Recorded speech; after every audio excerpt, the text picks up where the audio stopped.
Halo, Assalamualaikum.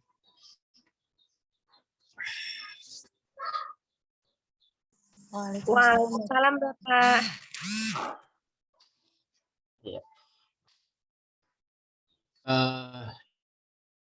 Bisa minta tolong PPT-nya disebarkan ke teman-teman biar dibaca dulu supaya nanti tidak nge-lag ketika kita diskusi di forum ya.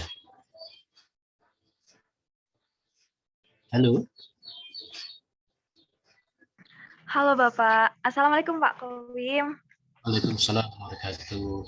Saya sudah share file ke Sugeng Enjang, Mbak Tri. Saya sudah share ke teman Anda yang hubungi saya. Jadi misalnya file itu bisa di-share. Harapannya nanti ketika kita diskusi tidak nge-lag, tapi teman-teman sudah baca dulu bahan materi dari saya gitu. Karena ada rekomendasi.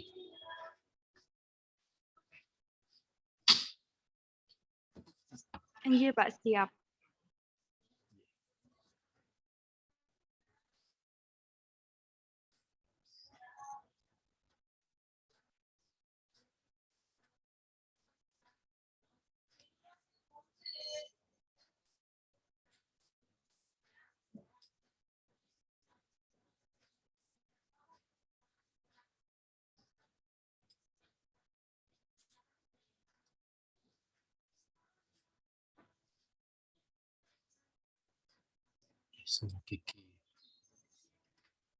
File saya kirimkan ke tempatnya Mas Ihsan Hakiki.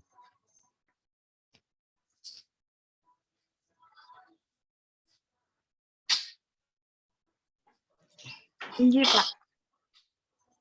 Mohon disebar, kita discuss nanti.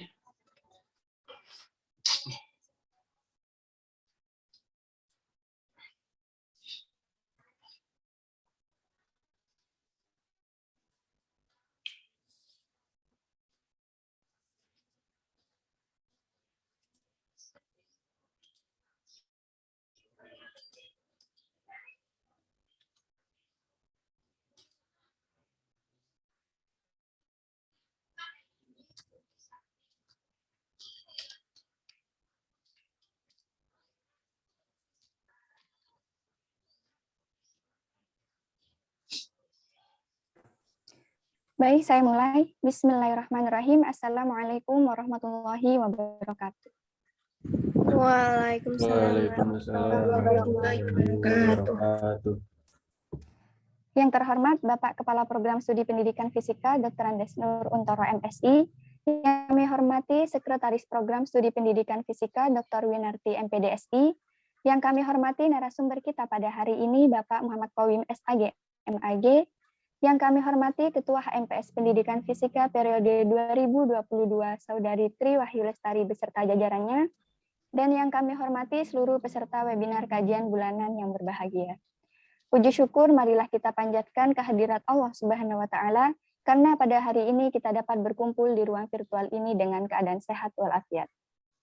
Sholawat serta salam senantiasa haturkan kepada junjungan kita Nabi Agung Muhammad Shallallahu Alaihi Wasallam yang senantiasa kita harapkan syafaatnya di yaumul qiyamah nanti. Amin Allahumma amin. Sebelumnya perkenalkan saya Thaibatul Faihah yang akan memandu acara pada hari ini dari awal hingga akhir. Sebelum memulai acara, izinkan saya membacakan susunan acara pada hari ini terlebih dahulu. Acara yang pertama yaitu pembukaan. Acara yang kedua yaitu pembacaan kalam ilahi. Acara yang ketiga yaitu sambutan-sambutan. Acara yang keempat yaitu pemaparan materi, dan acara yang kelima sekaligus acara yang terakhir yaitu penutup. Langsung saja memasuki acara yang pertama yaitu pembukaan. Marilah kita buka acara pada pagi hari ini dengan bersama-sama membaca basmalah. Bismillahirrahmanirrahim. Acara selanjutnya yaitu pembacaan kalam ilahi yang akan dibacakan oleh Saudari Nur Saadah. Kepadanya disilahkan.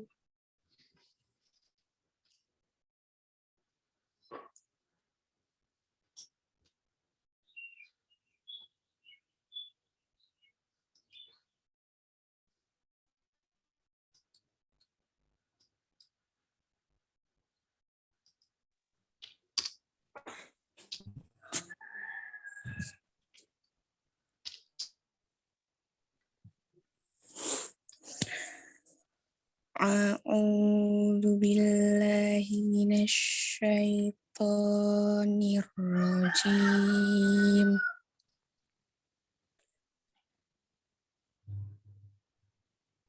Bismillahirrahmanirrahim.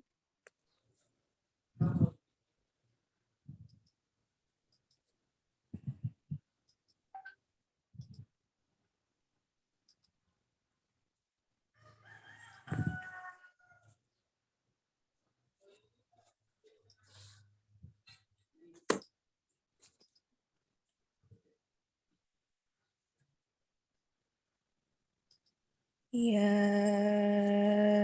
ayyuhalladzina amanu idza qila lakum tafassahu fil majalis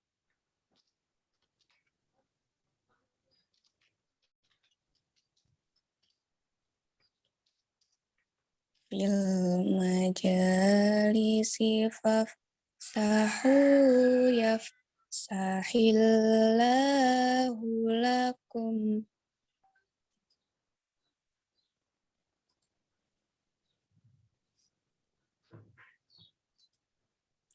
Wa idza qila syuzu yarfa'illahu alladzina amanu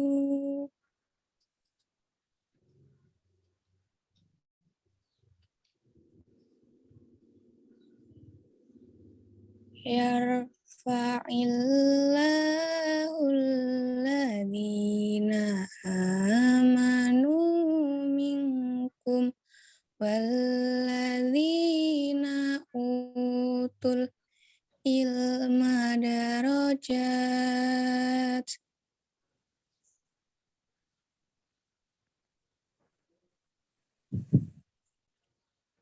Wallahu bima ta'maluna khabir.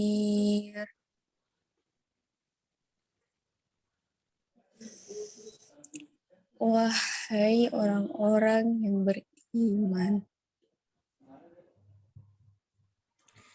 apabila dikatakan kepadamu, berilah kelapangan di dalam majelis-majelis, maka lapangkanlah. Niscaya Allah akan memberi kelapangan untukmu. Dan apabila dikatakan, berdirilah kamu, maka berdirilah. Niscaya Allah akan mengangkat derajat orang-orang yang beriman.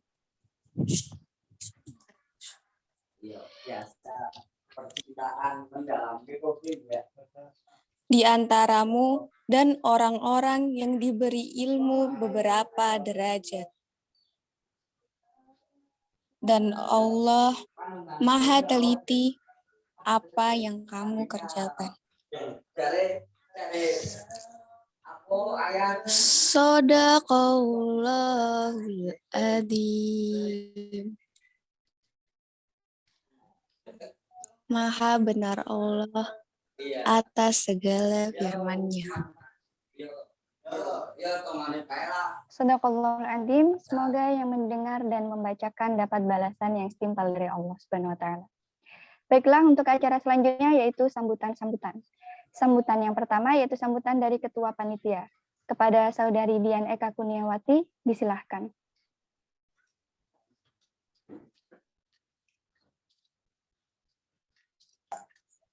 Bismillahirrahmanirrahim. Assalamualaikum warahmatullahi wabarakatuh. Waalaikumsalam warahmatullahi wabarakatuh. Wassalatu wassalamu ala asrofil anbiya'i wal mursalin wa ala alihi wa sahbihi ajma'in. Yang terhormat Bapak Kepala program studi pendidikan fisika Dr. Andes Nur Untoro MSI. Yang kami hormati narasumber pada hari ini Bapak Muhammad Qawim SAG MAG. Yang kami hormati Ketua HMPS Pendidikan Fisika Saudari Tri Wahyu Lestari, dan yang kami hormati peserta pada kajian bulanan pagi hari ini yang berbahagia. Puji dan syukur marilah kita panjatkan kehadirat Allah Subhanahu wa taala yang telah memberikan nikmat sehat dan nikmat sempat sehingga kita dapat berkumpul pada ruang virtual ini. Salawat serta salam senantiasa kita haturkan kepada junjungan kita Nabi Agung Muhammad SAW yang telah menuntun kita dari zaman jahiliyah menuju zaman yang terang benderang ini. Dalam kesempatan kali ini, saya selaku Ketua Panitia kajian bulanan ini mengucapkan terima kasih kepada peserta yang telah meluangkan waktunya untuk mengikuti kajian bulanan yang kami selenggarakan. Selanjutnya, ucapan terima kasih kami sampaikan kepada Bapak Muhammad Qawim atas ketersediaannya memenuhi harapan kami untuk mengisi acara pada pagi hari ini. Mudah-mudahan apa yang akan disampaikan beliau dapat bermanfaat bagi kita semua. Tak lupa kami mohon maaf yang sebesar-besarnya atas segala kekurangan dalam mempersiapkan maupun dalam berjalannya kajian bulanan pada pagi hari ini, baik disengaja ataupun tidak disengaja. Akhirul kalam, wallahul muwaffiq ila aqwamit thoriq. Assalamualaikum warahmatullahi wabarakatuh. Waalaikumsalam. Baik, terima kasih disampaikan. Selanjutnya, sambutan dari Ketua HMPS Pendidikan Fisika periode 2022. Kepada Saudari Tri Wahyu Lestari, disilahkan. Baik, terima kasih atas waktunya. Sebelumnya, Assalamualaikum warahmatullahi wabarakatuh. Waalaikumsalam warahmatullahi wabarakatuh. Alhamdulillahirrabbilalamin, wassalatu wassalamu ala asrofil anbiya'i wal mursalin, wa ala alihi wa sahbihi ajma'in, amma ba'du. Yang terhormat kepada Bapak Dr. Andes Nur Untoro MSI selaku Kaprodi Pendidikan Fisika, dan yang saya hormati kepada Ibu Dr. Andes Winarti SPD MPD SI selaku Sekretaris Prodi Pendidikan Fisika, dan yang saya hormati kepada Bapak Muhammad Qawim selaku pemateri pada acara pagi hari ini. Assalamualaikum Bapak. Waalaikumsalam warahmatullahi wabarakatuh. Oke, matur Terima kasih suwun. Bapak. Oke Bapak, sami-sami. Baik, saya lanjutkan, dan terima kasih juga dan yang terhormat kepada partisipan yang telah berkenan hadir pada kajian pagi hari ini, dan tak lupa pengurus HMPS Pendidikan Fisika yang saya banggakan. Pertama-tama marilah kita panjatkan puji dan puji syukur atas kehadirat Allah Subhanahu wa taala yang telah memberikan kita nikmat iman dan nikmat kesehatan sehingga kita dapat berkumpul pada acara pagi hari ini. Tak lupa salawat serta salam selalu kita curahkan kepada junjungan kita Nabi Agung, Nabi Muhammad SAW yang selalu kita nantikan syafaatnya di yaumul kiamat nanti. Allahumma amin. Sebelumnya saya mewakili dari pengurus HMPS Pendidikan Fisika mengucapkan minal aizin wal faizin, mohon maaf lahir dan batin, mohon maaf atas khilaf kami baik yang sengaja maupun kami sengaja. Berhubungan dengan acara pada pagi hari ini, yaitu kami mengusung tema menyelami makna kemenangan di bulan Syawal. Yang mana ini tuh adalah momentum yang pas buat kita semua sehingga kita tuh dapat berbenah diri untuk menjadi pribadi yang lebih baik lagi. Yang mana pada bulan sebelumnya kita sudah melaksanakan puasa di bulan suci Ramadan, yang mana tuh kita juga sudah melaksanakan juga Idul Fitri, yang seperti diibaratkan itu kita kembali lagi ke fitrahnya, dan kita juga seperti halnya kita tuh seorang bayi yang baru lahir. Dan untuk itu, untuk lebih jelasnya lagi dan untuk lebih lanjutnya lagi, mungkin kita bisa memperhatikan dan menyimak dari pemateri kita yang luar biasa ini. Dan untuk itu mungkin saya akhiri sambutan dari saya. Kurang dan lebihnya saya mohon maaf. Wallahu muwaffiq ila aqwamit thoriq. Wassalamualaikum warahmatullahi wabarakatuh. Waalaikumsalam warahmatullahi wabarakatuh. Terima kasih disampaikan. Sambutan selanjutnya dari Kepala Program Studi Pendidikan Fisika kepada Bapak Dr. Andes Nur Untoro MSI, disilahkan.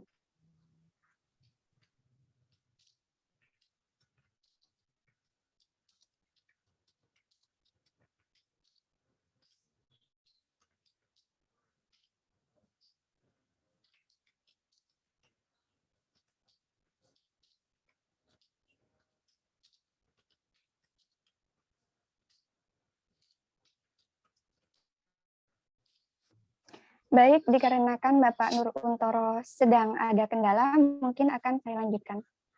Acara selanjutnya adalah acara inti, yaitu pemaparan materi yang bertemakan menyelami makna kemenangan di bulan Syawal. Seperti yang kita ketahui, bulan Syawal adalah bulan ke-10 pada kalender Hijriah.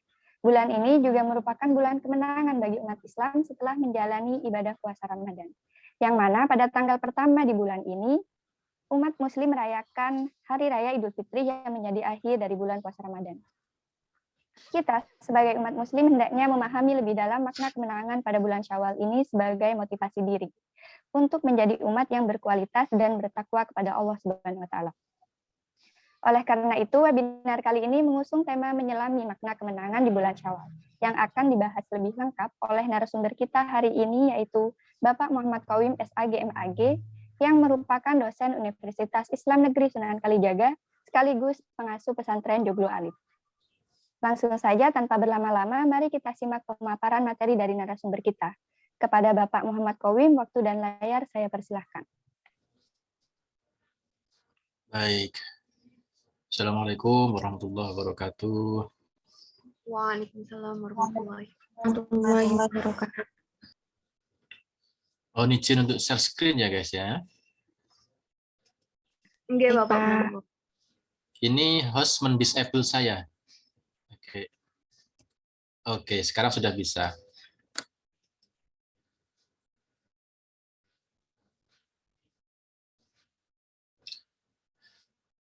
Baik. Kita mulai. Bismillahirrahmanirrahim. Alhamdulillahirabbil alamin wa binasta'inu ala umuri dunya waddin. Wassalatu wassalamu ala asyrafil anbiya wal mursalin. Sayyidina wa maulana Muhammadin wa ala alihi wa sahbihi wa baraka wa salim ajma'in amma ba'd. Hadratul muhtaramin, a'izzatul muslimin wal muslimat, masyayikhina al-kiram, asatidzina al-kiram yang saya banggakan, adik-adik dari pendidikan fisika ya, yang berbahagia. Mari kita mulai webinar kajian bulanan pada kesempatan ini membaca doa. Ridho ta'ala wa li syafaati Rasulillah sallallahu alaihi wasallam sya'ulahum al-Fatihah. A'udzu billahi minasyaitonir rajim. Bismillahirrahmanirrahim. Alhamdulillahirabbil alamin. Arrahmanir rahim. Maliki yaumiddin. Iyyaka na'budu wa iyyaka nasta'in. Ihdinas siratal mustaqim. Shiratal ladzina an'amta 'alaihim ghairil maghdubi 'alaihim waladdallin. Baik. Terima kasih teman-teman. Ini saya langsung coba cepat saja. Saya berharap teman-teman berani mendiskusikan ini menjadi diskus, tapi saya tidak tahu ya, teman-teman nanti punya nyali tidak. Baik, terima kasih. Kita mulai saja. Secara umum, kita akan membahas tentang etos dan etikos dalam pendidikan. Apa itu etos dan etikos? Anda barangkali pernah mengenal kata etika, ya, sudah umum ya kata etika ya. Nah, secara etimologis kata etika berasal dari bahasa Yunani. Mohon maaf, ini bukan Yunan tapi Yunani ya. Yunani yang terdiri dari dua kata. Pertama, etos, artinya sifat, watak, kebiasaan, tempat biasa, dan lazim. Ya. Kemudian etikos. Etikos kemudian diartikan sebagai susila, keadaban, kelakuan, dan perbuatan yang baik. Ini saya kutipkan langsung dari Loren Bagus, Kamus Filsafat. Nah, mari kita lihat. Dengan demikian, pengertian etika itu ada dua, ya, di awalnya. Pertama, artinya etos, artinya semangat hidup, ya, watak, kebiasaan. Ini kalau kita ngomong hari ini adalah etos, itu artinya semangat hidup, semangat juang gitu ya. Jadi teman-teman. Oke. Oke, teman-teman, ini ada yang masuk, mohon di-admit ya, supaya segera masuk ya. Ini nampaknya muncul di layar saya. Oke, lanjut. Sedangkan secara etik, etos dan etik ini loh ya, yang kemudian dianggap sebagai kelakuan tingkah laku. Saya akan menggunakan kerangka ini sebagai kerangka teoretikus untuk mencoba mencermati dan merefleksikan pemahaman kita tentang pendidikan dan keislaman. Baik, ulangi lagi. Kata etika tadinya bermakna etos dan etikos. Hari ini itu bermakna etika, bermakna etik dan bermakna etos. Ya, saya ulangi lagi. Etika itu artinya etos dan etikos di Yunaninya. Nah, kalau dalam bahasa hari ini itu etik itu diberi nama etis dan etos. Ya, etis itu artinya etika, adab, etos artinya semangat hidup. Baik. Nah, penerapannya bagaimana kalau diterjemahkan dalam pengaruh dalam tafsir pendidikan? Kita perlu melihat bahwa pada masa tumbuhnya Helenisme di dunia Islam, Helenisme adalah percampuran budaya Yunani dengan budaya Islam terutama ya, dengan daerah-daerah sekitarnya. Pemaknaan kata akhlak mengikuti logika etika dalam pengertian Yunani. Akhlak, ya sayangnya kata akhlak, kalau Anda mendengar kata akhlak yang sering dikonotasikan sebagai etika, itu akhlak sering diartikan sebagai kelakuan, tingkah laku, perbuatan yang semuanya di dalam bahasa Arab sebenarnya tidak cocok disebut sebagai akhlak, tapi sering disebut sebagai adab, ya sering disebut sebagai adab. Nah, ketimbang sehingga kemudian pada kita mulai melihat kenapa kata akhlak yang itu tadinya diambil dari hadis Rasulullah, innama bu'istu liutammima makarimal akhlak. Sesungguhnya aku diutus untuk menyempurnakan keunggulan akhlak. Tiba-tiba kok akhlak itu bermakna adab alias bermakna tata krama tingkah laku. Yang di dalam logika bahasa itu artinya akhlak secara etik, bukan akhlak secara etos. Secara etis bukan secara etos. Tadi ingat ya kerangka dari di depan ya. Kerangka di depan bahwa di nalar Yunani etika itu bermakna dua, etos dan etikos. Hari ini itu diterjemahkan menjadi etos dan etis. Nah, di masa Islam, terutama dinasti Abbasiyah, itu tumbuh budaya Helenisme, pengaruh dari Yunani kuat, dan pemaknaan orang terhadap kata akhlak kemudian tiba-tiba tertuju kepada pengertian Helenisme ini, sehingga logikanya kata akhlak yang berasal dari hadis Rasulullah, innama bu'istu liutammima makarimal akhlak, artinya sesungguhnya aku diutus untuk menyempurnakan akhlak, oleh kalangan umat Islam cenderung diartikan sebagai akhlak, diartikan sebagai kelakuan, tingkah laku, perbuatan yang di dalam bahasa Arab asli itu sebenarnya tidak bermakna akhlak tapi bermakna adab. Sudah paham sampai di sini ya? Dan Anda begitu mengatakan kata akhlak itu cenderungnya artinya apa? Kelakuan, tingkah laku, perbuatan. Semuanya itu bermakna adab, bermakna etis, ya, bermakna etis. Lalu kemudian kita perlu mengingatkan bahwa akhlak itu dari kata kholaqa, artinya mencipta, berkreasi.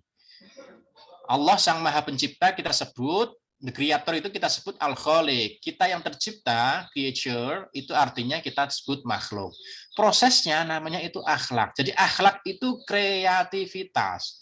Kalau dikembalikan ke hadis itu, maka bunyinya adalah innama bu'istu liutammima makarimal akhlak. Artinya sesungguhnya aku, maksudnya aku itu Rasulullah ya, aku diutus untuk menyempurnakan keunggulan kreativitas. Jadi Rasulullah itu orangnya kreatif, umatnya juga harus kreatif. Ini pendidikan fisika harus mempelopori supaya anak-anak pewarisnya Rasulullah, umatnya Rasulullah ini semuanya menjadi manusia-manusia yang kreatif. Oke. Jadi tujuan, kalau kita ngomong tentang pendidikan, tujuan utamanya itu akhlak, tapi bukan akhlak dalam konotasi adab, akhlak dalam konotasi kreatif. Halo, Assalamualaikum. Waalaikumsalam. Waalaikumsalam. Masih hidup ya? Oke. Kita lanjut. Penerapan berikutnya. Penerapan. Contoh penerapannya ya. Tadi kerangkanya tadi adalah kebudayaan Yunani tadi, etika dan etika dalam mengertian etikos dan etos ya. Mari kita lihat. Islam artinya damai dan selamat. Benar ya? Anda kalau pengen studi Islam artinya Islam apa? Damai dan selamat. Seseorang disebut muslim karena secara etis itu menjaga keselamatan. Secara etos menjaga kedamaian. Alias menjadi juru damai. Jadi kalau kita itu mengaku menjadi muslim, itu kita paling tidak itu menjaga secara etis itu yang namanya maqasidus syariah. Apa itu? Menjaga akal, menjaga bendaan harta, menjaga nyawa, menjaga keturunan, menjaga agama. 5 itu namanya maqasidus syariah. Hifdzul akal, hifdzul mal, hifdzul din, hifdzul nafas, ya, dan hifdzul nasl. Ya, jadi ada 5 maqasidus syariah itu ya, yang dianukan itu. Nah ini cek pionir-pionir teori maqasidus syariah. Ada Imam Ghazali ya, antaranya karya Al-Mustasfa, Imam Syatibi antaranya yaitu karya Al-Muwafaqat fi usul syariah, dan Syekh Ibnu Ashur ya, maqasidus syariah al-Islamiyah ya. Ini bisa dicek. Sehingga secara sederhana begini, apa itu muslim? Muslim itu karena Islam itu hanya damai dan selamat. Secara etis orang Islam itu menjaga keselamatan. Secara etos itu seorang Islam harus menjadi orang yang menjaga kedamaian, menjadi juru damai. Nabi Muhammad itu tidak pernah diperkenalkan sebagai juru selamat. Tapi Nabi Muhammad itu selalu diperkenalkan sebagai juru damai. Ketika beliau belum jadi nabi, Ka'bah itu ada kena bencana banjir, maka kemudian orang bergotong royong lagi untuk meletakkan Hajar Aswad. Orang rebutan, kabilah-kabilah rebutan. Nabi Muhammad lah yang mendamaikan mereka. Dan itu terjadi pula berikutnya, terus-menerus demikian. Ketika ada orang bersengketa didamaikan. Sampai ketika Rasulullah itu mendapati sebuah kota namanya Yasrib. Yasrib itu tadinya kota yang penuh dengan sengketa.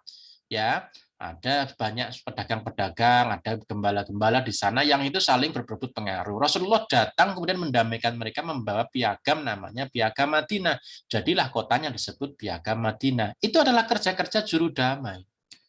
Di masyarakat akan sering ada konflik. Anda secara etos kalau mengaku sebagai muslim itu harus turun tangan menjadi juru damai, bukan kemudian malah menjadi provokator.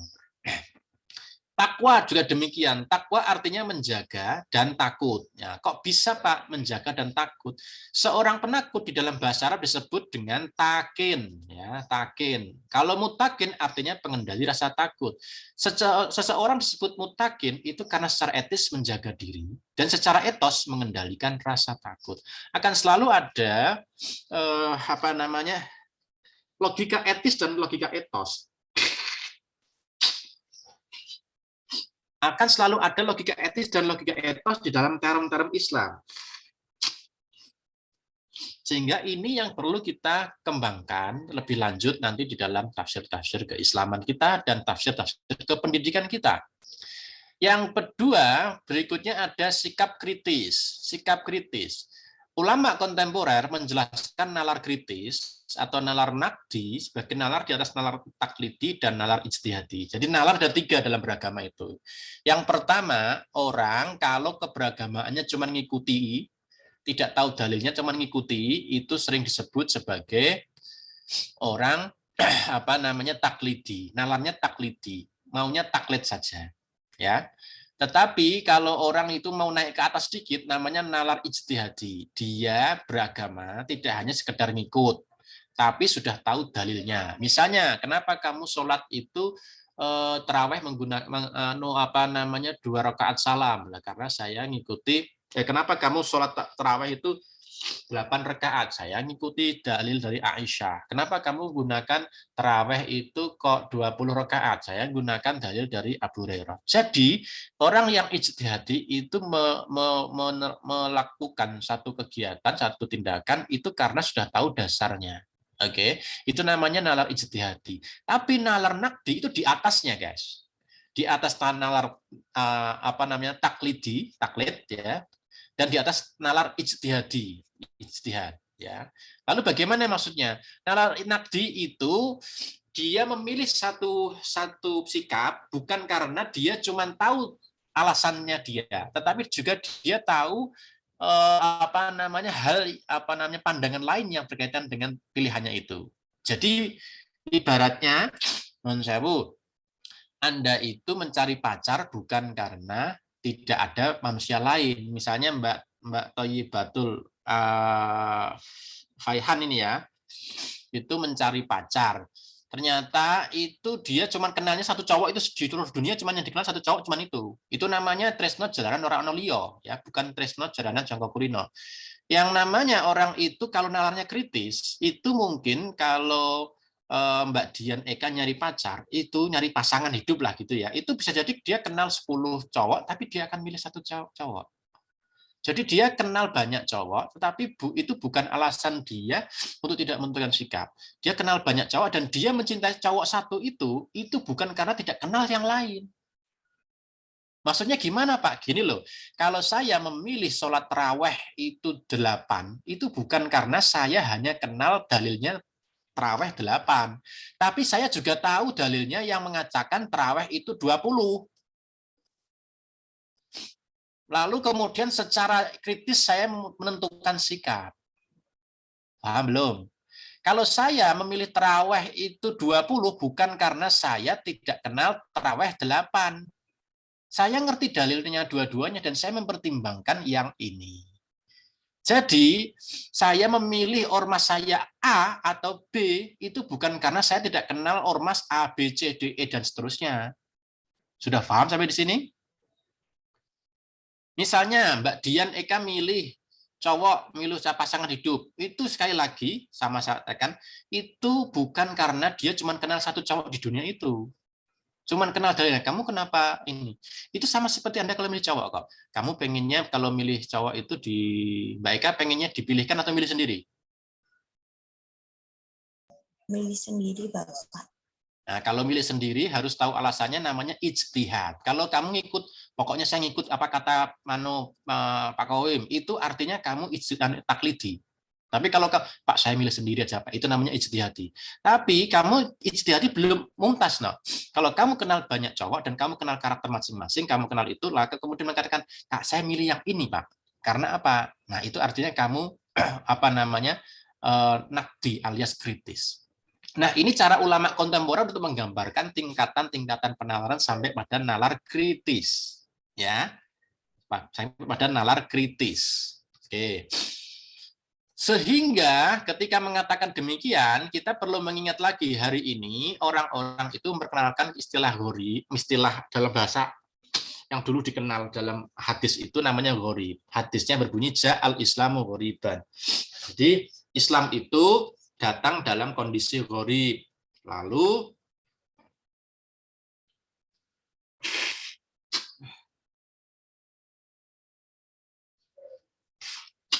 Islam datang sebagai sesuatu yang gharib dan akan kembali sebagai sesuatu yang gharib. Fatuba lil ghuraba, maka beruntunglah orang-orang yang gharib.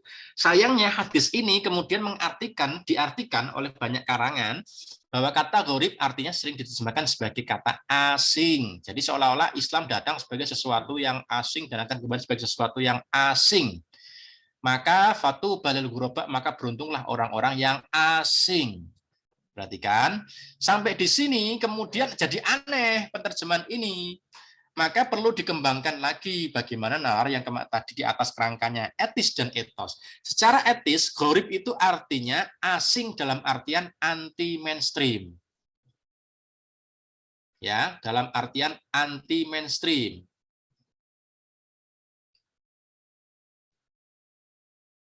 Ya, paham ini ya? Gharib itu tidak hanya bermakna asing, tapi artinya adalah anti mainstream. Itu secara etis. Tapi secara etis tok itu kamu tidak waton beda dengan yang lain. Ya, secara etos itu bahwa yang namanya gharib itu adalah nalar kritis. Jadi Islam datang sebagai sesuatu yang kritis dan akan kembali sebagai sesuatu yang kritis. Fatuba lil ghuraba, maka beruntunglah orang-orang yang kritis. Kok begitu, Pak? Iya, Islam itu datang di tengah ekonomi ribawi yang begitu despotik. Menindas. Islam membawa ke perdagangan yang lebih equal, lebih transparan. Islam datang di masa di mana peradaban itu menistakan perempuan. Islam datang memuliakan perempuan dan manusia. Paham sampai di sini ya? Banyak sekali tatanannya dirombak oleh Islam. Jadi Islam itu datang dengan semangat dan nalar kritis, bukan sebagai sesuatu yang asing yang diperkirakan asing itu. Jadi gharib yang dimaksud hadis itu artinya adalah kritisisme. Islam datang sebagai sesuatu yang kritis, lalu akan kembali sebagai sesuatu yang kritis. Fatuba lil ghuraba, maka beruntunglah orang-orang yang kritis. Ini kira-kira kamu pengen jadi orang yang mainstream atau anti mainstream? Anak-anak pendidikan fisika ini maunya jadi apa ini? Mau jadi orang kritis atau cuma jadi follower saja? Kritis, Bapak. Oke, jadi orang kritis ya. Berikutnya, ini barangkali kamu pernah mendengar ini ya. Di dalam terminologi Islam, nampaknya Rasulullah sudah mengetahui bahwa kelak umatnya akan terpecah dari 72 atau 73 ya. Semuanya rusak kecuali satu, Ahlussunnah wal Jamaah. Tapi di hadis yang lain Rasul juga mengatakan umatku akan terpisah menjadi 72 sekian kelompok. Semuanya masuk surga kecuali satu. Apa itu? Az-zanadiqah. Jadi dua hadis ya. Dua hadis sama-sama sahihnya itu mengatakan satu semuanya rusak kecuali Ahlussunnah wal Jamaah, yang berikutnya semuanya masuk surga kecuali satu kelompok yaitu zanadiqah. Sayangnya yang hari ini populer di Indonesia itu adalah hadis yang mengatakan Ahlussunnah wal Jamaah dan jarang mempopulerkan zanadiqah. Ini sayangnya begitu. Nah, ini banyak sekali ini ya. Mari kita lihat, Ahlus Sunnah itu artinya pengikut tradisi kepeloporan para nabi. Semua nabi membawa nubuah, semua rasul membawa risalah. Nabi artinya pelopor, kisah kepeloporan ya. Nubuah artinya kepeloporan itu sendiri. Jadi Ahlus Sunnah sebenarnya itu ahli sunnah tradisi kepeloporan para nabi. Ahlul Jamaah artinya ahli bermasyarakat. Nah, kenapa itu tidak disikapi? Jadi begini lur, saya coba ya.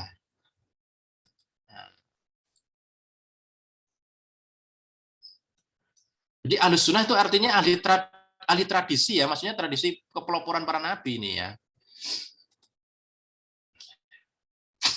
Jadi begini,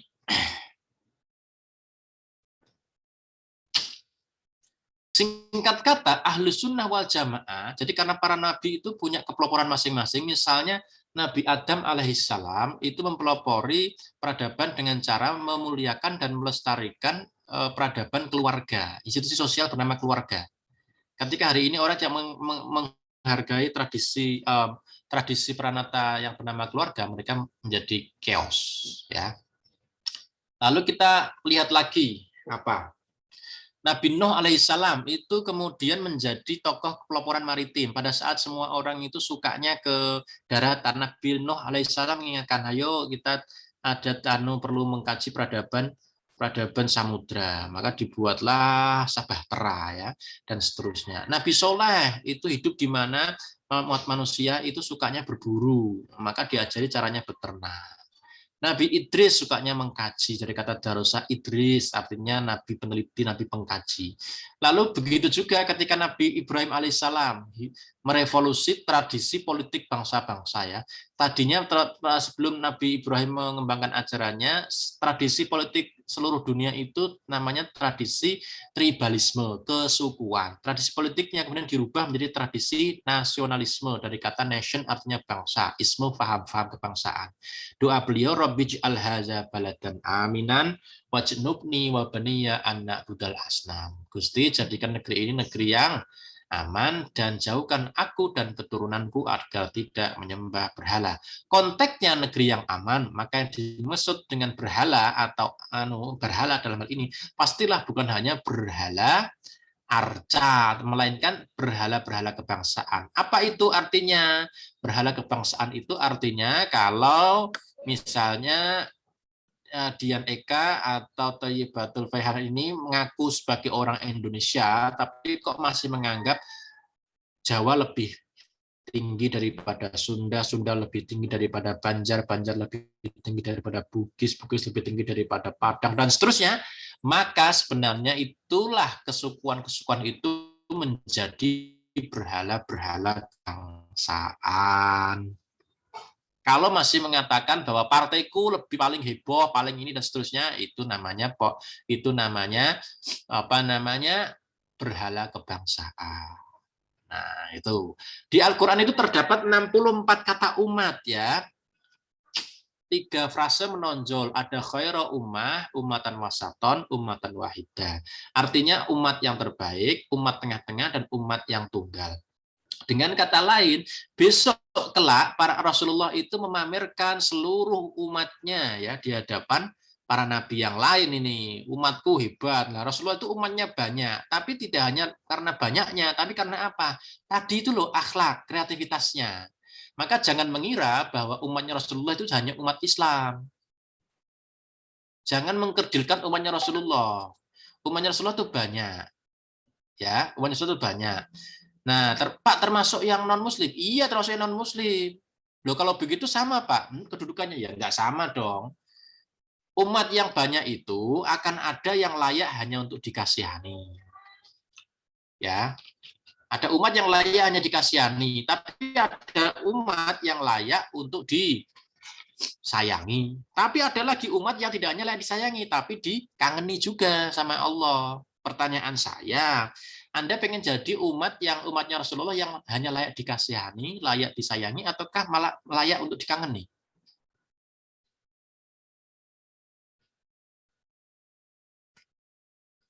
Ayo.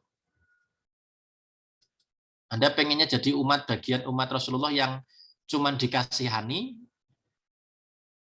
ataukah pengen juga disayangi atau dikangeni? Dikangenin, Pak.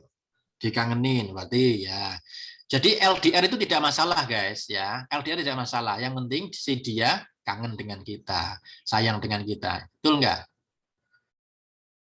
Tapi kalau dia itu cuman hanya kasihan sama kita, wah itu sudah artinya hubungan di ujung tanduk itu. Hati-hati ya, hati-hati. Nah, poinnya bagaimana kemudian? Apakah kemudian umat Rasulullah yang kemudian lebih turut pada beliau, menjadi pengikut beliau, sama dengan yang menolak ajaran beliau? Kan beda. Paham ya? Sama-sama umat Rasulullah. Umat Rasulullah ada yang dari Hindu Buddha, Pak? Ada. Semua manusia setelah Rasulullah itu mendapatkan Quran, itu semuanya itu adalah umat Rasulullah. Semua manusia. Tidak peduli dia Ustadz Kiai atau bahkan dia baca, itu semua umat Rasulullah. Karena apa? Yang disebut umat itu artinya manusia yang berhak mendapatkan risalah dari Rasulullah. Maka umatnya Nabi Musa adalah Bani Israel. Kenapa? Karena risalah Nabi Musa itu untuk Bani Israel. Paham? Nah, dari sini umatnya Rasulullah siapa?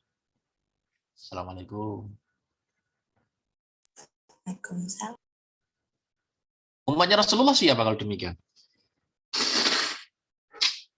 Halo? Ini jangan-jangan pulang, wah Pak menuduhin Pak Kawim liberal. Bukan. Anda harus tahu bahwa yang membuat kita lebih utama dibanding non-muslim itu apa sih? Amal kita. Ketundukan kita pada risalahnya Rasulullah. Halo? Waalaikumsalam. Waalaikumsalam. dan keikhlasan kita. Ini dong apa belum? Jangan-jangan habis ini keluar isu Pak Kowi liberal gitu. Wah, gawat ini ya. Ini bisa dicerna.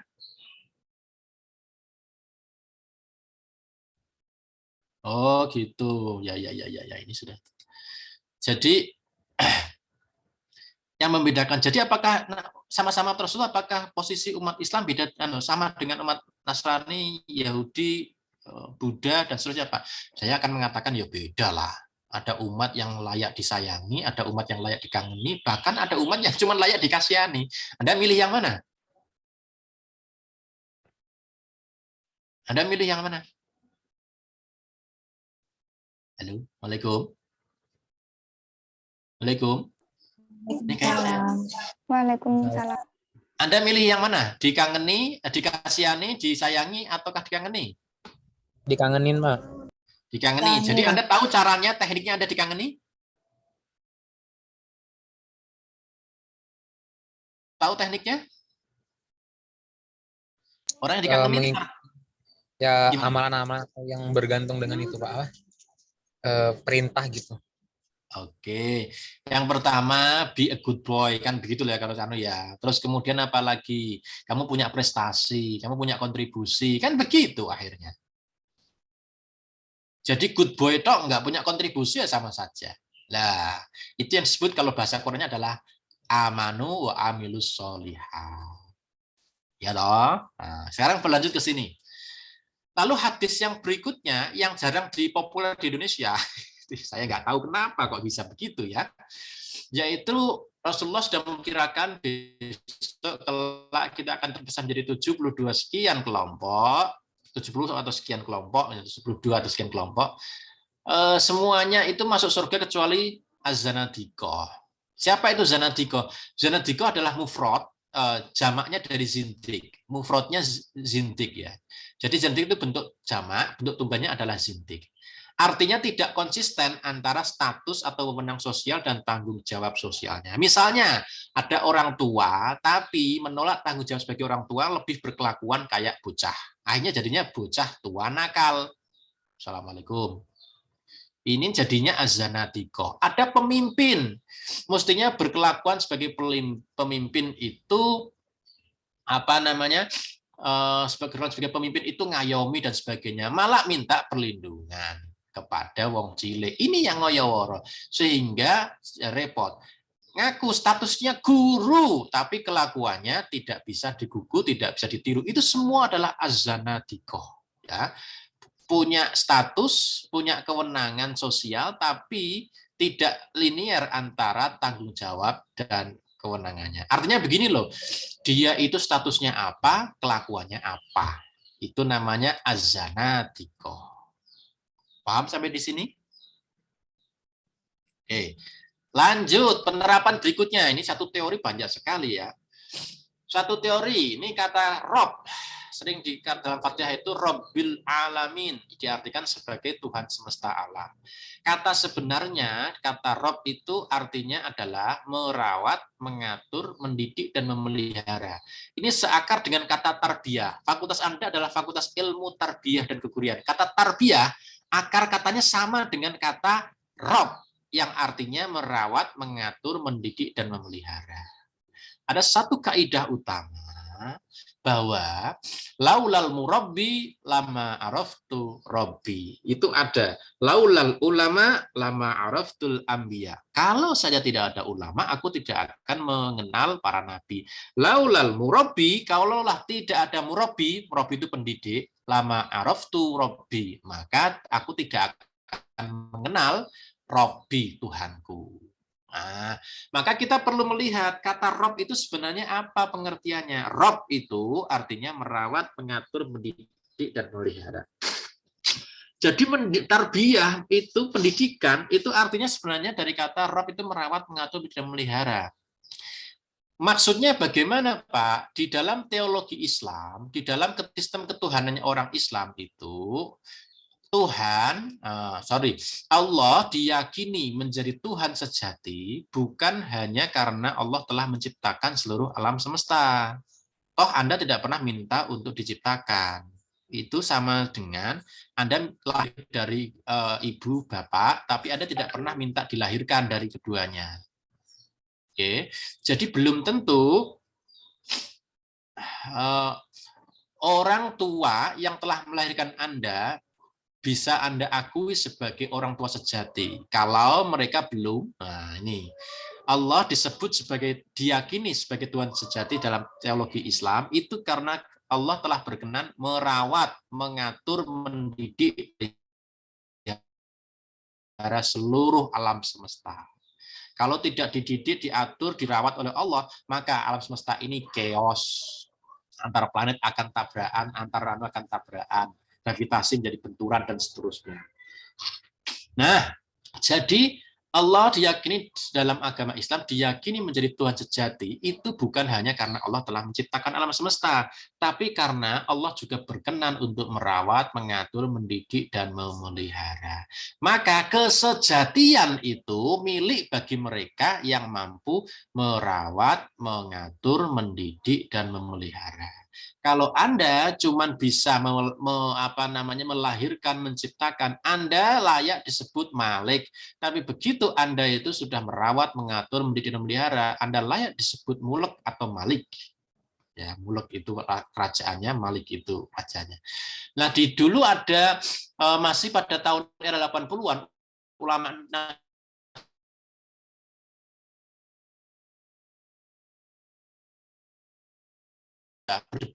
itu dibaca Maliki Yaumiddin ataukah Maliki Yaumiddin. Artinya beda. Maliki Yaumiddin panjang manya itu artinya pemilik. Kalau kemudian dipanjang pendek Maliki Yaumiddin itu artinya raja. Apa bedanya? Pemilik itu misalnya kalau saya mengatakan saya memiliki pena, saya memiliki mobil, saya memiliki motor, benar tidak? Benar tidak? Benar, Bapak. Benar.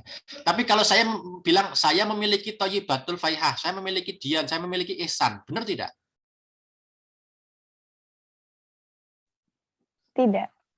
Tidak. Maka seorang bapak, seorang ibu tidak berhak mengatakan saya memiliki anak saya namanya Thayyibah, saya memiliki anak saya namanya Dian, saya memiliki anak saya namanya Ihsan. Tidak. Itu cuma titipan, Bu. Lah, bedanya Malik dengan Malik, raja, pemilik dengan raja, bedanya adalah begini. Kalau benda itu bisa dimiliki, tapi jiwa tidak bisa dimiliki. Jadi ada yang punya pacar, jangan merasa memiliki jiwa pacarnya ya. Perhatikan itu. Halo, karena pacar Anda itu bukan properti. Maka kalau ditanya, Mbak Thayyibatul, Mbak Dian, apakah Anda punya Tuhan?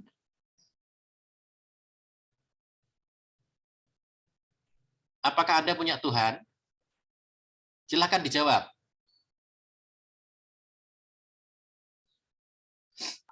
Punya, Bapak. Thayyibatul, Anda punya Tuhan? Punya, Pak. Anda kurang ajar berdua. Nanti habis ini tobat ya. Tuhan itu bukan properti. Sejak kapan kamu miliki Tuhan? Bertuhan tidak sama dengan memiliki Tuhan. Bertuhan artinya kamu siap menghamba kepadanya. Assalamualaikum. Beranak itu tidak sama dengan kamu memiliki anak. Karena anak itu jiwa. Kamu tidak pernah memiliki anak itu. Bersuami itu tidak sama dengan kamu punya suami. Bersuami artinya kamu siap menjadi istri yang baik.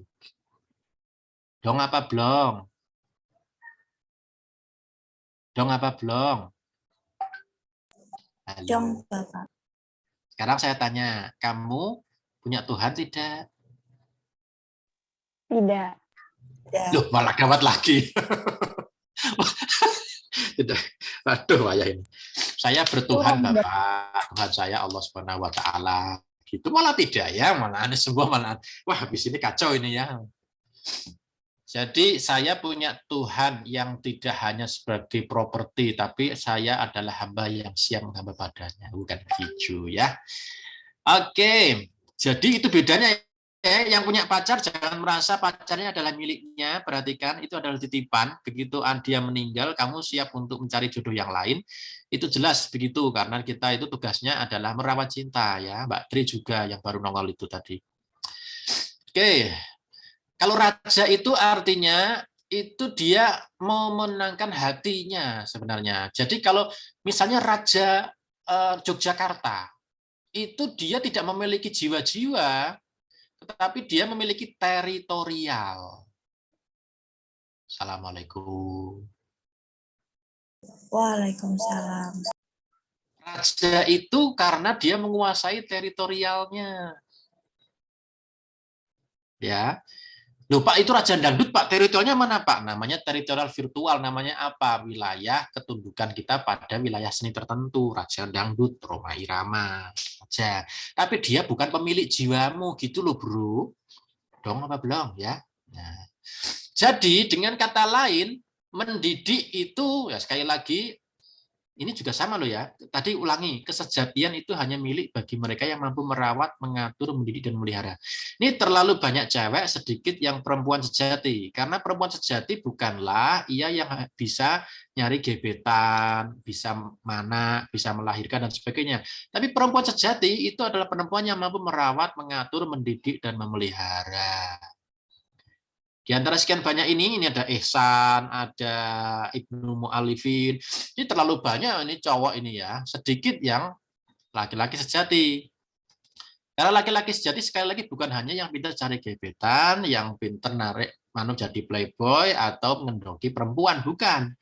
Laki-laki sejati adalah ia yang merawat, mengatur, mendidik, dan memelihara. Di antara sekian banyak mahasiswa, Anda itu tidak lantas menjadi mahasiswa sejati hanya gara-gara Anda sudah punya KTM.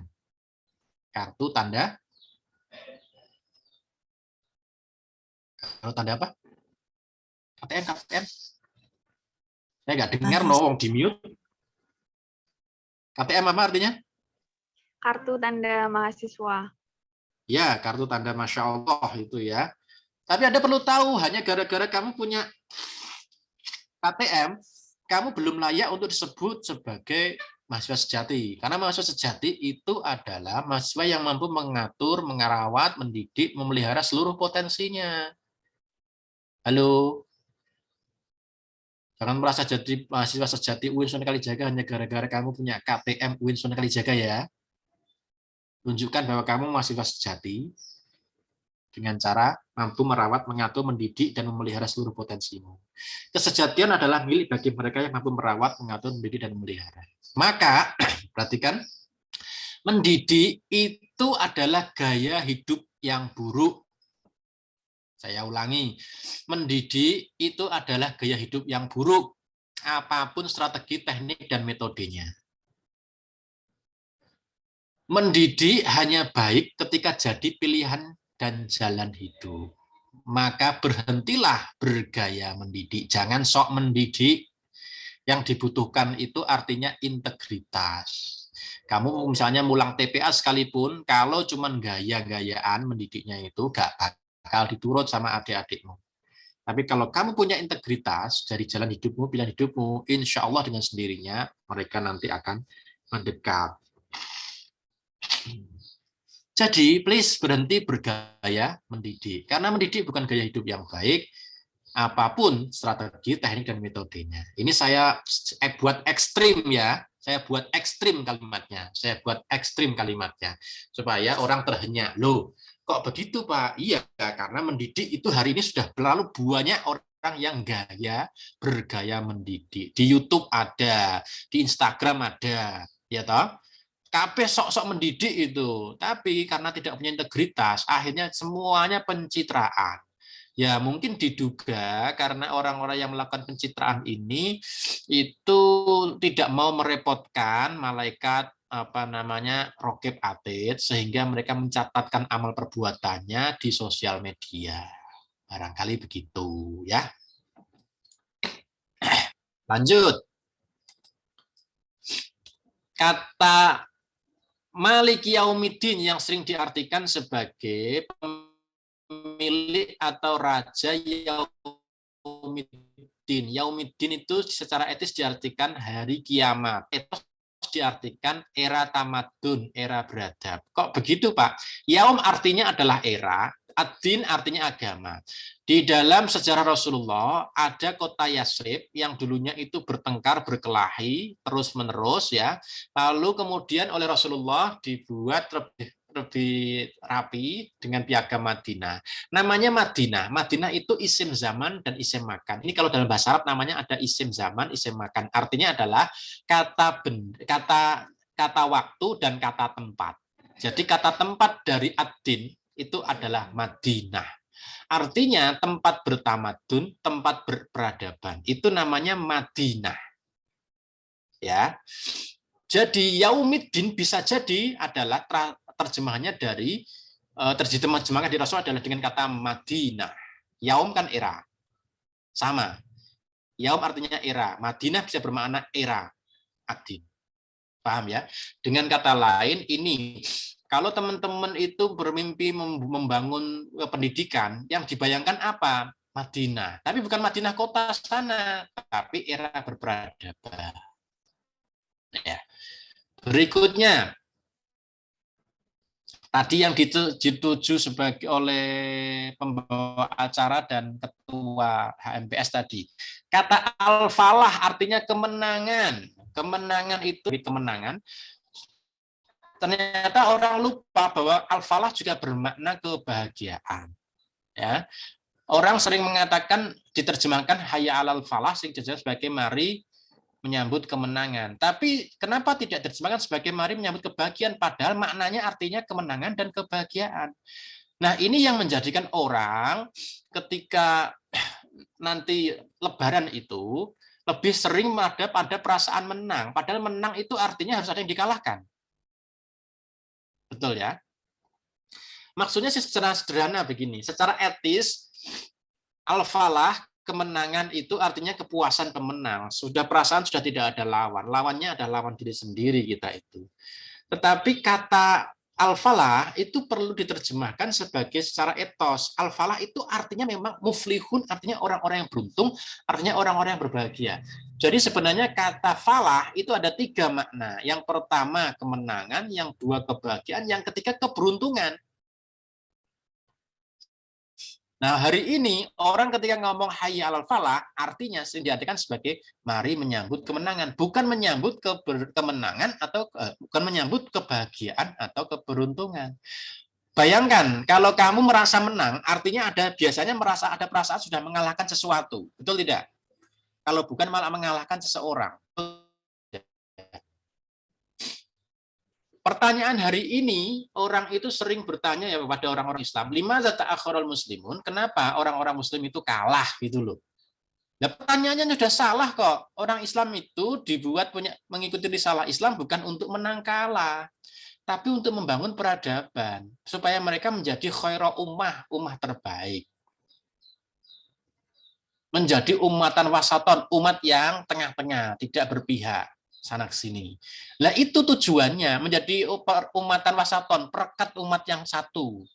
Lah jadi sejak kapan kalau orang Islam itu ditanya limadza ta'akhkharul muslimun, lalu jawabannya apologi. Karena peradaban Islam begini, Pak, karena kita dijajah begini, Pak. Loh enggak, karena memang desainnya umat Islam itu tidak didesain sebagai umat Islam itu tidak didesain sebagai umat pemenang, tetapi umat yang terbaik. Saya ingin tanya, Thayyibatul Faihah itu saudaranya berapa? Saudaranya berapa? 5 sama saya, Bapak. 5. Pertanyaan saya, kamu pengen mengalahkan saudara kamu atau kamu pengen membahagiakan mereka? Ingin membahagiakan, Bapak. Itu yang lebih benar ketika hayya 'alal falah artinya mari berbahagia. Ketimbang mari menang. Mari meraih kemenangan. Karena kemenangan kemudian, kalau orang berpikir mengalahkan diri sendiri, seringkali begitu kata menang, itu artinya mengalahkan saudaranya yang lain. Maka kadang-kadang ketika hayya 'alal falah itu, orang itu merasa orang Islam mengalahkan orang lain. Padahal tidak ada gitu. Semangatnya adalah semangat kebahagiaan. Oke, kebahagiaan. Sekali lagi saya tanya, saudaranya 5. Kira-kira kalau ada saudaramu merasa kalah dibanding kamu senang tidak? Tidak. Tidak. Itu ucapan sekali lagi.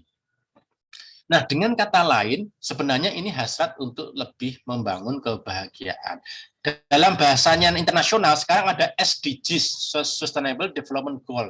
Ada yang namanya Happiness Index, indeks kebahagiaan.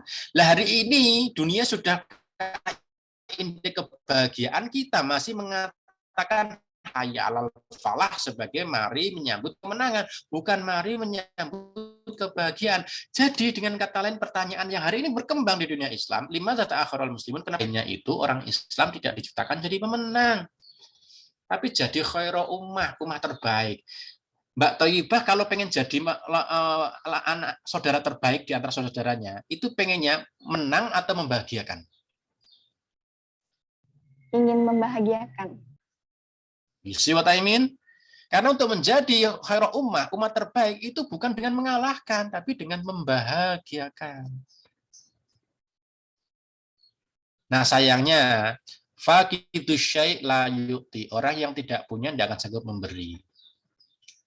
Sampean kalau tidak punya uang, tidak akan memberi saya uang. Sampean kalau tidak pengalaman, tidak mungkin memberi saya cerita atau berbagi ilmu. Kalau sampean tidak punya senyum, Mbak Tri, kalau Anda tidak punya senyum, kira-kira bisa nggak ngasih senyum pada Ihsan? Bisa, Bapak. Tuh, katanya nggak punya senyum, kok bisa ngasihkan senyum pada Ihsan gimana? Berarti senyum palsu dong. Iya dong. Orang yang tidak punya tidak akan sanggup memberi. Kalau kamu tidak punya ilmu, nggak mungkin kamu mengajar. Kalau kamu tidak punya senyuman, nggak mungkin kamu ngasih senyum pada orang lain. Kalau kamu tidak punya ketenangan, nggak mungkin kamu menenangkan orang lain. Kalau kamu tidak punya kebahagiaan, Ihsan, kira-kira bisa nggak kamu membahagiakan dia, membahagiakan Tri, membahagiakan Thayyibatul? Ihsan, halo? Iya, Pak. Kira-kira kalau kamu tidak punya kebahagiaan, kira-kira bisa nggak membahagiakan Tri, membahagiakan Dian, membahagiakan Thayyibatul? Tidak, Pak. Tidak, karena orang yang tidak punya tidak akan sanggup memberi. Nah, karena orang Islam itu desainnya itu adalah khairu ummah, maka jangan berpikir untuk mencari kemenangan, berpikirlah untuk membahagiakan. Yang sustain, ya, bagiannya yang sustain, tidak hanya sekarang sekira pokoknya watak bagian, enggak gitu dong. Ya, halo, Waalaikumsalam. Waalaikumsalam. Nah, sekarang ini kita refleksi ke arah ini, refleksi semboyan pendidikan. Nah, dari sekian banyak tadi refleksi tadi dengan kerangka teori etis dan etos tadi, perhatikan sekarang hari ini semboyan pendidikan kita adalah ing ngarsa sung tulodo. Kalau di depan jadi teladan, ing madya mangun karsa, ning tengah itu bekerja sama, tut uri handai, ning buri itu kemudian ngikuti. Nah, saya ingin mengatakan lepas dari kearifan ajaran Vedi di dalamnya. Jadi sebenarnya non sewu ya, onen-onen ini, ujaran ini lebih banyak dari masyarakat Vedik ya. Vedik itu kalangan pengikut kitab Veda. Kitab Veda diterjemahkan oleh kalangan Brahmana, namanya Hinduism. Ditolak oleh tafsir Brahmana, ini ditolak oleh Caraka, Jayana, Sikh, dan Buddha. Lalu sama-sama mengkritisi ini, sama-sama cinta Veda, lalu kemudian muncul agama Buddhism tersendiri. Nah, dengan kata lain, ketika orang itu menyusun dalam bentuk teladan, kerjasama, dan mengikuti follower, ini sebenarnya seperti kasta yang dibangun oleh kalangan Brahmana. Saya ingin mengatakan, kalau seperti itu, dosen nanti tidak bisa belajar dari kalian. Mbak Tri, Mas Ihsan, itu bisakah jadi influencer di YouTube? Di YouTube? Bisa nggak? Kalau dalam bahasa Jawa sederhana, kebu nusu gudel. Untuk bisa memberi tulodo, tidak harus Anda itu lebih tua, lebih dewasa, lebih punya pengaruh. Itu makanya, loh kenapa Pak? Itu idiom ini kok muncul? Dugaan saya, idiom ini diakui karena ada pengaruh postkolonial. Postkolonial adalah perasaan minder bangsa ini ketika lepas dari kolonialisme. Ya, misalnya karena Anda itu tadinya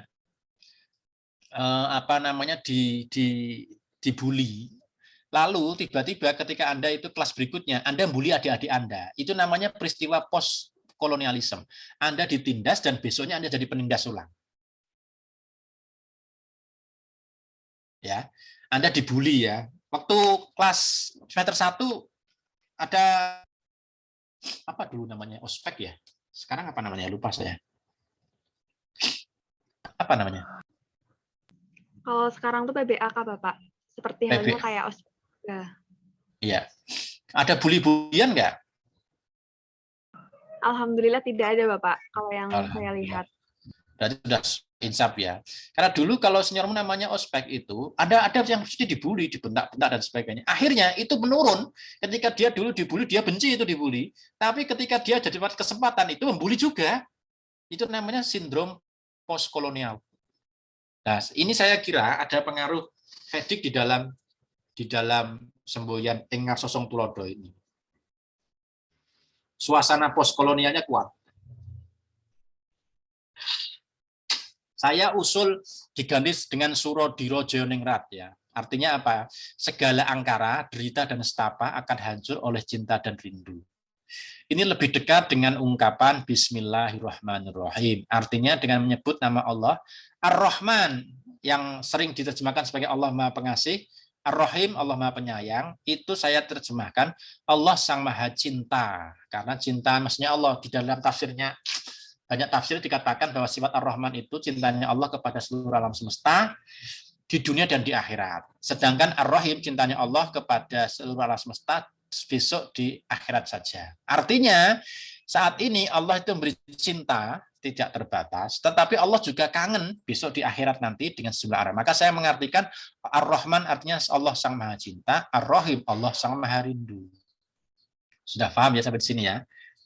Jadi kalau saya menyebut Bismillahirrahmanirrahim itu di benak saya itu sederhana guys. Allah Sang Maha Cinta dengan menyebut nama Allah Sang Maha Cinta lagi Maha Rindu. Ya, kalau kamu terjemahnya dengan menyebut nama Allah yang Maha Pengasih lagi Maha Penyayang. Bedanya apa pengasih dan penyayang itu? Ini kan pengaruh bahasa Melayu sebenarnya. Terjemah. Oke. Yang berikutnya, jadi saya merekomendasikan teman-teman pendidikan fisika besok usulkan semboyannya pendidikan diganti Suro Diro Joyoningrat Lebur Dina Pasuti. Ini jauh lebih jelas dari sanadnya. Berasal dari Raden Ronggo Warsito, muridnya Kiai Hasan Besari, pujangga Jawa yang hingga akhir hayatnya diwaspadai oleh Belanda, sehingga dikuntit terus oleh mata-mata Belanda hingga akhir hayatnya. Namanya C.F. Winter. Makamnya ada di sebelahnya makamnya Ronggo Warsito di Klaten. Ya. Berikutnya, lalu bagaimana Pak dalam era disrupsi hari ini Pak? Era disrupsi itu Anda serba banyak penuh kejutan, gejolak, turbulen sifatnya. Banyak arus informasi yang tidak kita punya adalah jangkar untuk memilih. Maka mari perhatikan, hari ini peradaban itu mengalami strukturasi dan turbulen. Ya. Yang pertama ada dialog iblis dengan Tuhan. Iblis itu rela diusir dari surga, namun meminta agar Tuhan mengizinkan menggoda manusia dari depan dan belakang, dari kanan dan kiri. Perhatikan, depan, belakang, kanan, kiri. Yang lupa mana?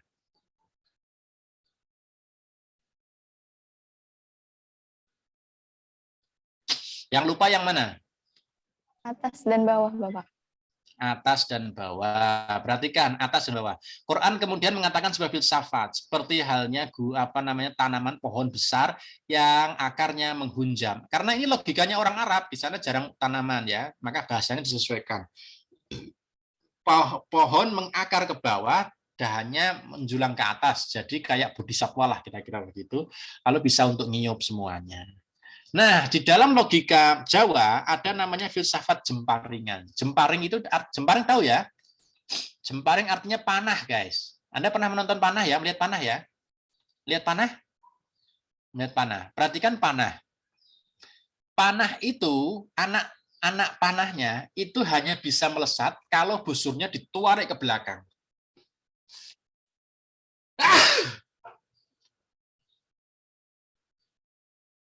yang namanya panah itu, anak panah itu hanya bisa melesat kalau busurnya ditarik ke belakang. Betul tidak, guys? Betul tidak? Kamu juga sama. Kamu perlu mengenal masa lalumu jauh ke belakang sebelum kamu nanti bisa melesat langsung luncur ke depan. Hari ini orang itu banyak melihat tantangan dan kesempatan lalu kemudian lupa dengan akar, ya, dengan akar. Padahal setelah itu dia kehilangan arah. Dia mungkin maju beberapa tahun, tapi setelah itu dia tumbang. Anda tidak sustain.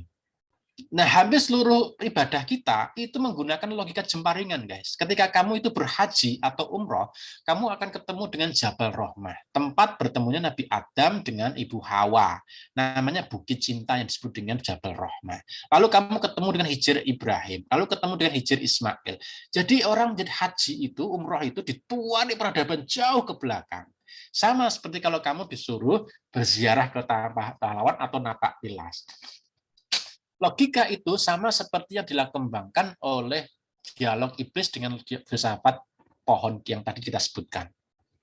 Dengan kata lain, ketika kita sedang melalui masa strukturasi dan masa turbulen, hari ini kita perlu terus menancapkan diri dengan akar, menguatkan akar basis kultural kita. Kita mengingat perlu kita ini anaknya siapa, anak petani, anak pelaut, anak Indonesia, anak Nusantara, kira-kira begitu. Nah, lalu kemudian supaya anak panah kita bisa melesat jauh. Nah, ini yang dikembangkan oleh orang-orang orang-orang Nusantara terhadap yang berpijak dari ajaran Islam. Selanjutnya, Al-Quran dengan demikian adalah kitab peradaban, bukan kitab kemenangan. Jadi please, kalau kamu pengen menang, kamu tidak sedang butuh Al-Quran. Kalau kamu menginginkan kebahagiaan, kamu benar. Karena siratal ladzina an'amta, jalannya orang-orang yang kau beri kebahagiaan. Jadi Al-Quran itu kitab peradaban dan kebahagiaan, bukan kitab kemenangan. Oke. Umat Islam bukan hanya umat Muhammad bukan hanya umat Islam. Tentu saja akan ada umat yang hanya layak dikasihani, ada yang layak disayangi, namun juga ada yang layak dikagumi. Semoga kita menjadi umat Rasulullah yang selalu beliau kagumi. Yang ketiga, mendidik bukanlah gaya hidup yang baik. Mendidik hanya baik manakala menjadi pilihan atau jalan hidup. Berhenti bergaya mendidik. Yang diperlukan integritas dan semangat hidup kita untuk mendidik. Ya. Yang keempat, saya berharap ada yang memperjuangkan ini, refleksi tentang semboyan pendidikan. Saya rasa ini lebih cocok. Suro diro joningrat lebur dening pangestuti. Saya kira demikian. Terima kasih. Moga-moga teman-teman berkenan menjadikan diskursus melemparkan isu ini. Karena impact-nya beda, guys. Impact-nya beda. Hari ini masyarakat sekolah dan masyarakat kampus menjadi kasta-kasta. Semakin kastanya tinggi, semakin punya peluang menindas. Ya, menindas secara ekonomi, menindas secara kultural dan psikologis. Terima kasih. Mari kita berdiskusi. Yuk. Baik, luar biasa sekali materi yang diberikan oleh beliau. Langsung saja untuk acara selanjutnya, yakni sesi tanya jawab. Saya berikan kesempatan untuk 3 penanya terlebih dahulu. Silahkan yang ingin bertanya bisa raise hand dan mengaktifkan mikrofon atau bisa menuliskan pertanyaan di kolom chat.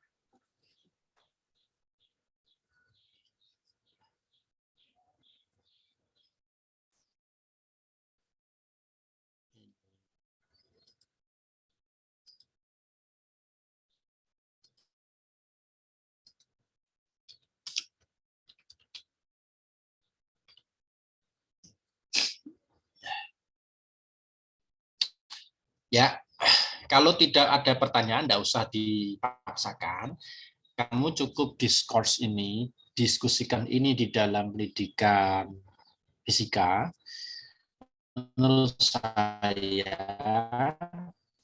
layak pedoman ini diusulkan untuk diganti. Bukan karena gagah-gagahan ya, tapi menurut saya karena semangatnya itu sudah nggak benar. Semangatnya itu postkolonial banget.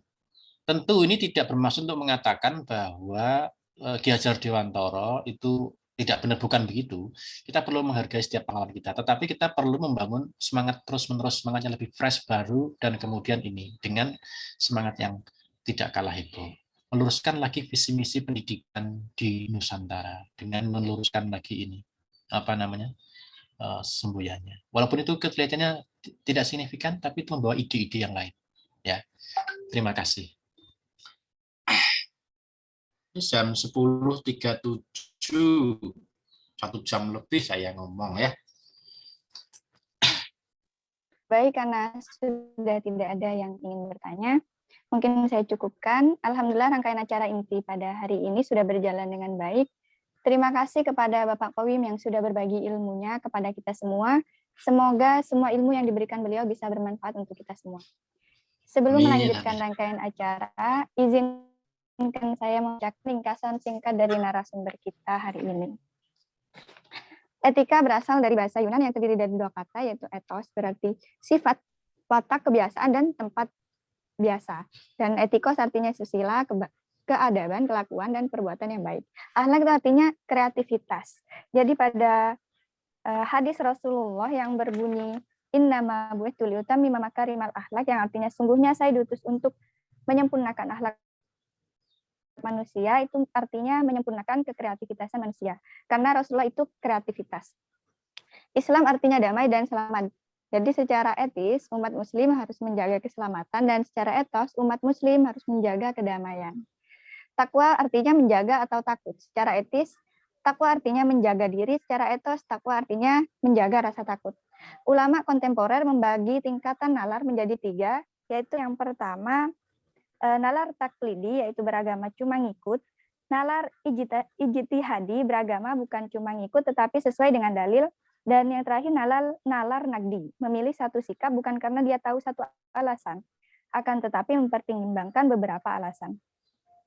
Gharib artinya asing, secara etis asing dalam artian anti-mainstream, secara etos nalar kritis. Umat Rasulullah akan dipecah menjadi 72 kelompok atau beberapa. Semua rusak kecuali aswaja, dan semua masuk surga kecuali azanadiqoh. Azanadiqoh adalah yang tidak tahu haknya apa dan kewenangannya apa. Ahlussunnah artinya pengikut tradisi kepeloporan para nabi. Di Al-Quran terdapat 60 kata umat. Rabb artinya merawat, mengatur, mendidik, dan memelihara. Jadi Allah diyakini sebagai Tuhan sejati karena Allah berkenan untuk mengatur, merawat, mendidik, dan memelihara. Jadi kesejatian hanya dimiliki oleh yang mampu merawat, mengatur, mendidik, dan memelihara. Yaumuddin secara etis artinya hari kiamat, secara etos artinya era peradaban. Dan al-falah artinya kemenangan dan kebahagiaan dan juga keberuntungan. Al-Quran itu adalah kitab peradaban dan kebahagiaan, bukan kitab kemenangan. Mungkin hanya itu. Memasuki penghujung acara, marilah kita tutup acara pada hari ini dengan bersama-sama membaca hamdalah. Alhamdulillahirrahmanirrahim. Selanjutnya sesi dokumentasi. Dimohon kepada peserta untuk menghidupkan kameranya, dan kepada yang bertugas disilahkan.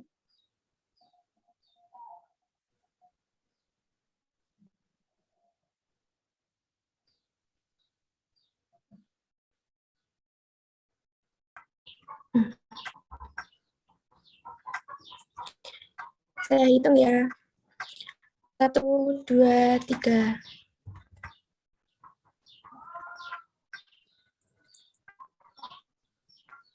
Sudah.